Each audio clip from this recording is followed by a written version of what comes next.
ఆంధ్రప్రదేశ్ నూతన ముఖ్యమంత్రిగా నారా చంద్రబాబు నాయుడు బుధవారం ప్రమాణ స్వీకారం చేయనున్నారు.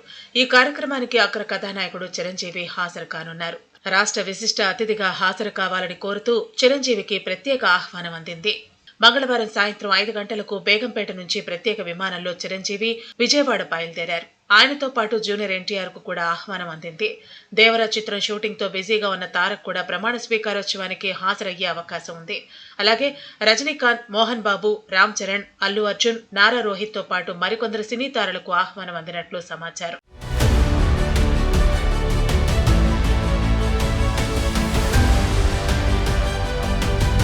ఈ ప్రమాణ స్వీకార కార్యక్రమానికి ఎన్టీఆర్ హాజరవుతారా లేదా అన్నది ఆసక్తికరంగా మారింది.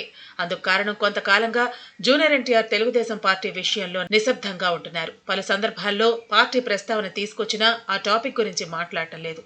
అయితే ఎన్నికల్లో భారీ మెజార్టీతో గెలిచిన నారా చంద్రబాబు నాయుడు ప్రియమైన మావయ్యకు శుభాకాంక్షలు అంటూ తారక్ ట్వీట్ చేశారు.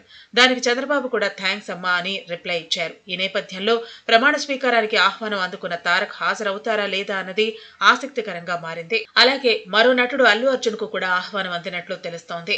ఆయన కూడా హాజరవుతారా లేదా అన్నది తెలియాల్సి ఉంది. ఎందుకంటే మొన్నటి ఎన్నికల్లో అల్లు అర్జున్ వైసీపీ అభ్యర్థికి మద్దతుగా నిలిచి ట్రోలింగ్ కు గురయ్యారు. అయినా బన్నీకి ఆహ్వానం పంపించి టీడీపీ హుందాగా వ్యవహరించిందని సోషల్ మీడియాలో వార్తలు హల్చల్ చేస్తున్నాయి.